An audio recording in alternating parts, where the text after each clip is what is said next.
दोस्तों नमस्कार। आज 10वीं क्लास में पढ़ने जा रहे हैं अपने समरूपता। अगर मेरा ये वीडियो अच्छा लगे तो इसको लाइक, शेयर और कमेंट ज़रूर करें तथा चैनल को सब्सक्राइब करें।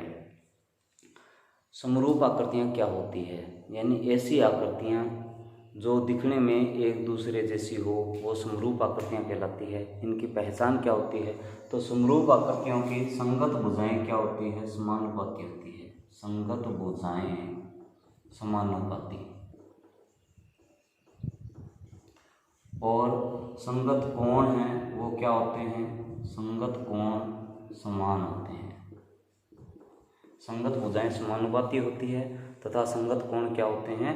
समान होते हैं।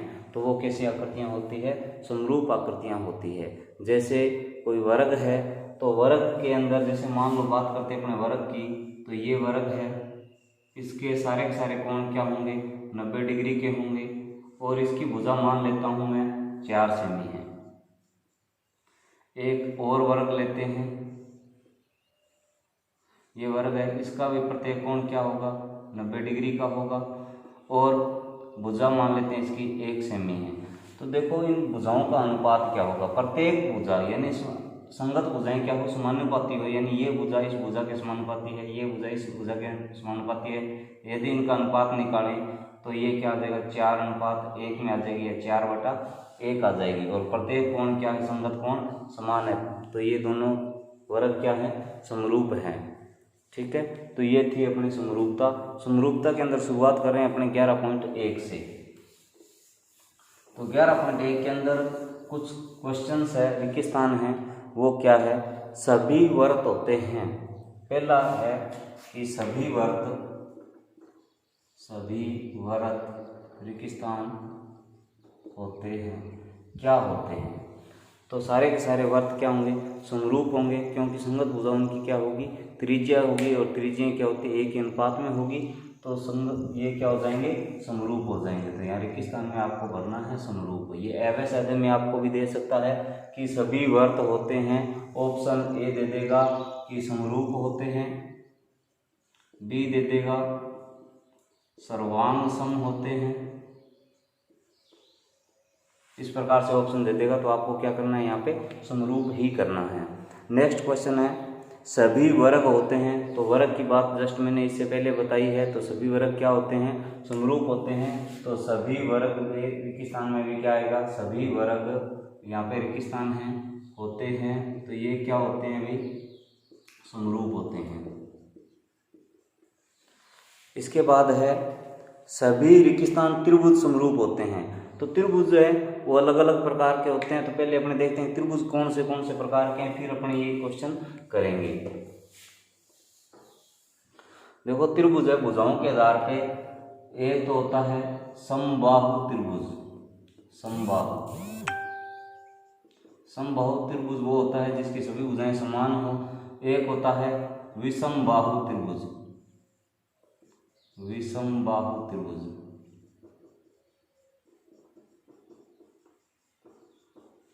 और एक होता है समद्विबाहु त्रिभुज।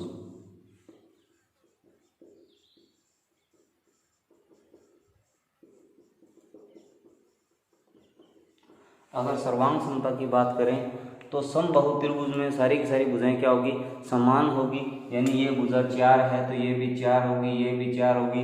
अन्य कोई समबाहु त्रिभुज लोगे तो उसकी भुजा भी चाहे 3 ले लो, चाहे 2 ले लो, चाहे 1 ले लो, चाहे 6 ले लो, यानी सारी भुजाएं क्या होगी? बराबर होगी। तो सारी की सारी भुजाएं क्या है? एक ही अनुपात में होगी। तो सभी रिक्तस्थान त्रिभुज किस प्रकार के त्रिभुज समरूप होते हैं? तो ये समबाहु त्रिभुज समरूप होते हैं।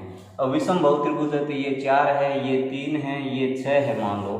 तो देखो ये जो भुजाएं दे रखी है, अब दूसरा त्रिभुज होगा तो इसके सारी की सारी भुजाएं हैं वो क्या होनी चाहिए? संगत भुजाएं समानुपाती होनी चाहिए। तो ये जरूरी नहीं है कि दूसरा कोई त्रिभुज हो तो उसकी संगत भुजाएं क्या हो? इसके समानुपाती हो। और ये समद्विबाहु त्रिभुज है तो मान लो ये 4 है, ये 4 है, तो ये 9 है। तो अब ये देखो कि ये 4 है, ये 4 है, ये 9 है। तो ये जो त्रिभुज है इस प्रकार का, तो ये त्रिभुज नहीं हो सकता, क्योंकि दो भुजाएं तो हो सकती है, लेकिन तीसरी भुजा अलग आ जाएगी अपने पास में, तो अपने पास में एक ही अनुपात में समानुपातिक नहीं होगी इस त्रिभुज की भुजाएं, केवल और केवल कौन सी त्रिभुज की होगी, समबाहु त्रिभुज की होगी। तो इस के स्थान में अपने क्या भरेंगे, समबाहु त्रिभुज। केवल और केवल समबाहु त्रिभुज ही समरूप होते हैं। इसके बाद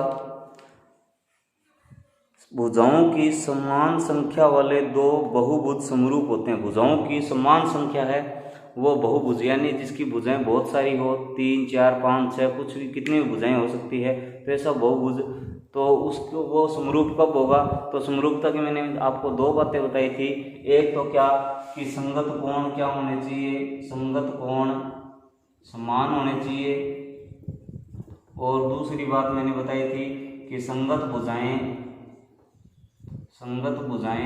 समानुपाती होनी चाहिए, संगत भुजाएं समानुपाती होनी चाहिए। तो संगत भुजाएं समानुपाती होगी और संगत कोण समान होंगे तो कोई सा भी बहुभुज है वो समरूप हो सकता है। दूसरा क्वेश्चन, निम्न कथनों में सत्य व असत्य बताने हैं। दूसरे क्वेश्चन में अपने को सत्य और असत्य का चयन करना है। तो पहला क्वेश्चन है, दो सर्वांग सम आकृतियां समरूप होती है। सर्वांग सम आकृतियां, सर्वांग सम आकृतियां ऐसी आकृतियां जिनके सारे के सारे अंग क्या हो, समान हो। जैसे चाहे वो त्रिभुज हो, चाहे वर्ग हो, चाहे चतुर्भुज हो, चाहे पंचभुज हो, चाहे वर्त हो, सारे के सारे अंग क्या हो, समान हो। और सारे के सारे अंग समान हैं एक दूसरे में, तो वो क्या होंगे, निश्चित रूप से ही एक ही अनुपात में होंगे। इसलिए सर्वांग सम आकृतियां क्या होती है, समरूप आकृतियां होती है। लेकिन समरूप आकृतियां हैं वो सर्वांग सम हो ये जरूरी नहीं है। तो दूसरा है, समरूप आकृतियां सर्वांग सम होती है, तो समरूप आकृतियां सर्वांग सम हो ये जरूरी नहीं है। सर्वांग सम आकृतियां समरूप होगी ये अनिवार्य रूप से होगी। दो बहुभुज समरूप होते हैं यदि उनकी संगत भुजाएं समानुपाती हो। दो बहुभुज समरूप होंगे यदि उनकी संगत भुजाएं समानुपाती हो। मैंने आपको दो बातें बताई थी कि संगत भुजाएं समानुपाती होनी चाहिए और साथ में क्या होने चाहिए, संगत कोण भी क्या होने चाहिए, बराबर होने चाहिए। लेकिन इसने केवल और केवल संगत भुजाओं की बात की है, इसलिए ये बात क्या हो जाएगी, असत्य हो जाएगी, असत्य हो जाएगी। क्यों? क्योंकि इसने संगत कोणों की बात नहीं की है। इसके बाद में, दो बहुभुज समरूप होते हैं यदि उनकी संगत भुजाएं समानुपाती हो एवं संगत कोण बराबर हो। तो संगत भुजाएं समानुपाती, ये दोनों बातें मैंने बताई थी, संगत भुजाएं समानुपाती और संगत कोण समान, संगत कोण समान, तो ये दोनों बातें इसने बताई है। इसका मतलब ये बात क्या है, इसकी सत्य है, सही है। इसके बाद नेक्स्ट है, तो ये कह रहा है कि दो बहुभुज समरूप होंगे यदि उनके संगत कोण बराबर होंगे। तो दोनों बातें बराबर होनी चाहिए, संगत कोण बराबर होने से काम नहीं चलने वाला है। संगत भुजाएं भी क्या होनी चाहिए, समानुपाती होनी चाहिए। तो संगत भुजाएं समानुपाती हो और संगत कोण समान हो तभी ये बात लागू होगी समरूपता की, अन्यथा नहीं होगी। तो ये थी अपनी दोस्तों 11.1। अब अपने चलते हैं 11.2 में। 11.2 में चलने से पहले दोस्तों अपने देखते हैं समान कोणिक त्रिभुज क्या होते हैं। समान कोणिक त्रिभुज,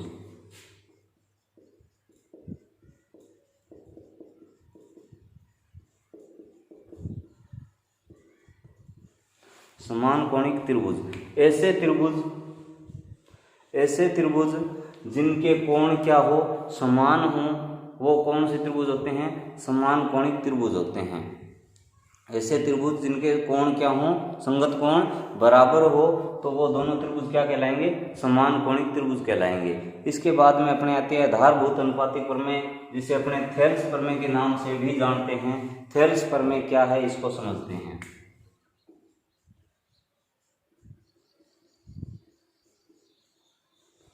थेल्स प्रमेय, थेल्स प्रमेय ये प्रमेय है, कोई त्रिभुज है, जैसे मान लो ये त्रिभुज है, इस त्रिभुज में तीन भुजाएं हैं अपने पास में, इनमें से किसी भी एक भुजा के समांतर, किसी भी एक भुजा के समांतर अगर कोई अन्य रेखा खींचते हैं अपने, जो दो भुजाओं को काटती हो, तो वो क्या करती है, जिन दो भुजाओं को काटेगी उनको एक अनुपात में बराबर बराबर बांटेगी। कैसे, जैसे मान लो इस भुजा के समांतर ये बिंदु ए है, ये बी है, ये सी है, ए बी सी के समांतर अपने कोई रेखा खींच लेते हैं ये, तो ये है मान लो डी ई, ये डी ई रेखा है। तो ये जो रेखा है, इस रेखा के जो भी समांतर होगी, यानी चाहे वो इस रेखा के समांतर हो, चाहे इसके समांतर हो, चाहे ए बी के समांतर हो, किसी के भी समांतर अपने एक रेखा खींच सकते हैं जो दो भुजाओं को क्या करती हो, काटती हो। तो जो काटने वाली रेखा है वो इन दो भुजाओं को एक अनुपात में बांटेगी। कैसे, ए डी बटा में डी बी बराबर क्या होगा, ए ई बटा में ई सी, यानी एक ही अनुपात में काटेगी वो, तो ये एक ही अनुपात होगा। या फिर अपने इसको ऐसे भी लिख सकते हैं कि ए बी बटा में डी बी, ए बी पूरी भुजा ले रहे हैं, बटा में डी बी ले रहे हैं, तो इधर से ए सी पूरी भुजा लेंगे और बटा में इसके नीचे वाली दी थी डी बी, तो इसके भी नीचे वाली ई सी लेंगे। इसी प्रकार अपने इसको क्या लिख सकते हैं, ए बी पूरी भुजा और बटा में ए डी लिख सकते हैं, और इधर इस पूरी भुजा के बटा में ए ई लिख सकते हैं, यानी ए सी के बटा में ए ई लिख सकते हैं। तो ये जो अनुपात है ये एक ही अनुपात है, एक ही अनुपात में काटने वाली रेखा है। अब इसका विपरीत भी कह सकते हैं कि यदि कोई रेखा है वो त्रिभुज में दो भुजाओं को एक ही अनुपात में काटती है, तो वो तीसरी भुजा के क्या होगी, समांतर होगी। तो इसको अपने सिद्ध करेंगे। पहले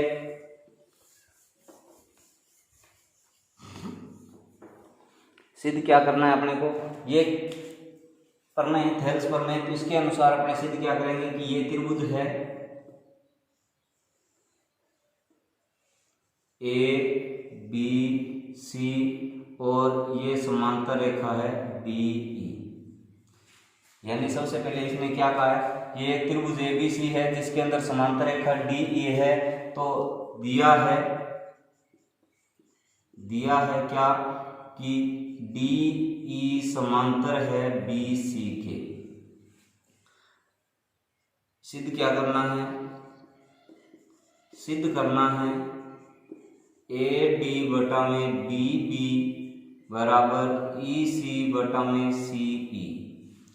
अपने इसके अंदर क्या है, दो बिंदुओं को मिला लेते हैं, बी ई को मिला लेते हैं और डी सी को मिला लेते हैं, और बिंदु ई से ए पर लंब डाल देते, ए बी पर लंब डाल देते हैं, और बिंदु डी से ए सी पर लंब डाल देते हैं। तो ये बिंदु एफ और जी आ जाएंगे। ठीक है, तो अब अपने इनको सिद्ध करना है। तो देखो इसके अंदर रचना क्या करनी है, जो अपने अलग से काम किया है उसको रचना के रूप में लिखना है। रचना में अपने क्या किया है, बिंदु डी सी व डी ई को मिलाया, और अपने क्या किया है, बिंदु ई से ए बी पर लंब, यानी ए बी लंब है ई एफ व ए सी लंब डी जी खींचा। ये खींच दिया है अपने। ठीक है, तो इन दोनों को मिलाने के बाद में अपने क्या करेंगे, उपपत्ति।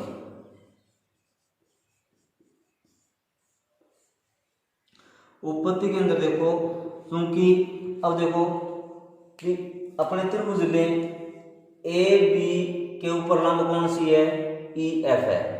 ए बी पे लंब कौन सी है, ई एफ है। तो मैं ये कह दूं कि ए बी लंब ई एफ है, इसलिए अतः मैं दो त्रिभुजों की बात कर रहा हूं, त्रिभुज ए डी ई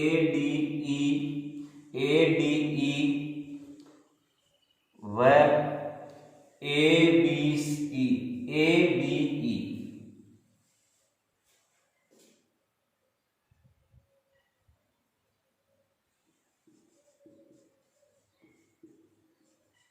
त्रिभुज ए बी ई। अब ये दोनों त्रिभुज है, इनमें की ऊंचाई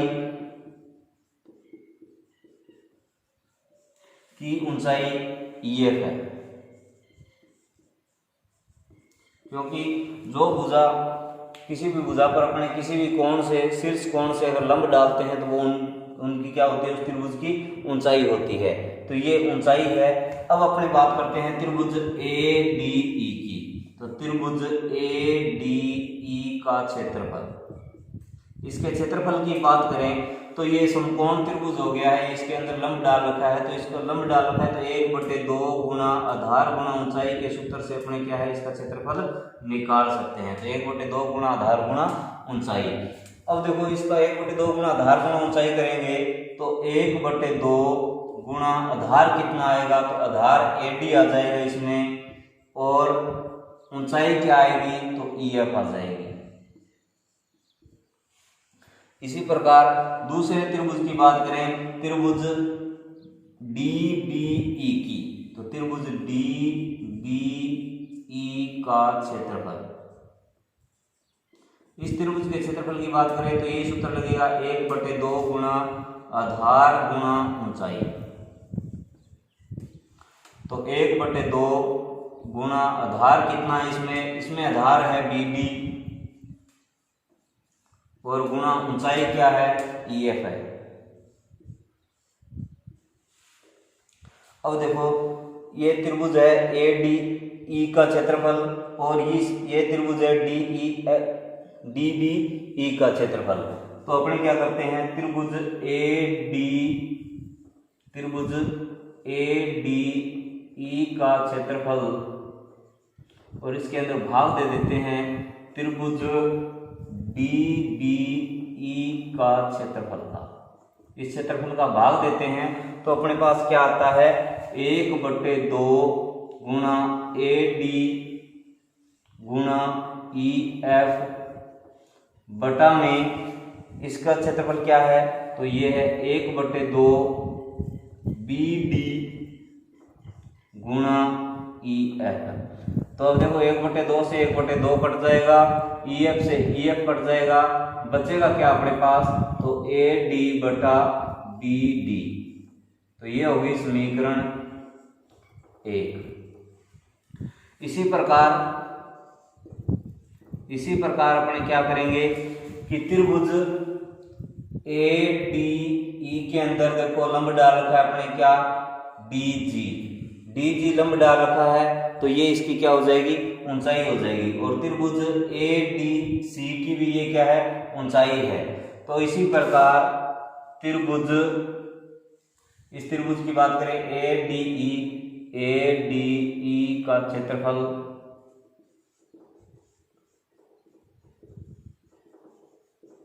तो ये क्या आ जाएगा, ADE का क्षेत्रफल ये, और इसके बटा में अपने लिखेंगे किसका, त्रिभुज CDE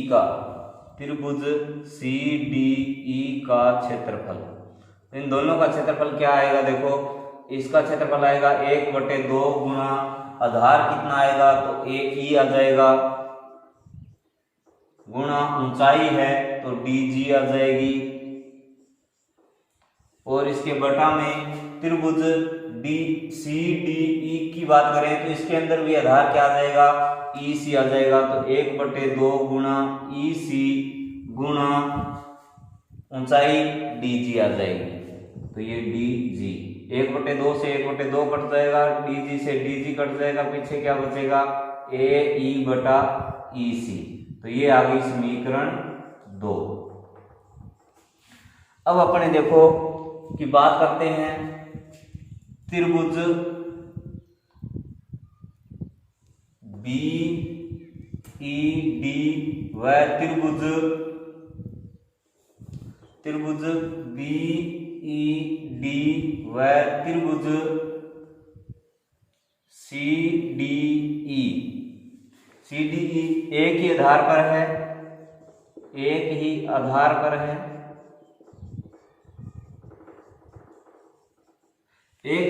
कैसे, देखो दोनों त्रिभुज है वो इसी आधार पर बने हुए हैं, ये त्रिभुज भी इस प्रकार इसी आधार पर है, ये त्रिभुज भी इसी प्रकार इसी आधार पर है। कौन से पर? DE पर। और DE समांतर है, DE समांतर BC के मध्य के आधार पर, तथा यहां लिख देते हैं तथा DE समांतर BC के मध्य बने हैं।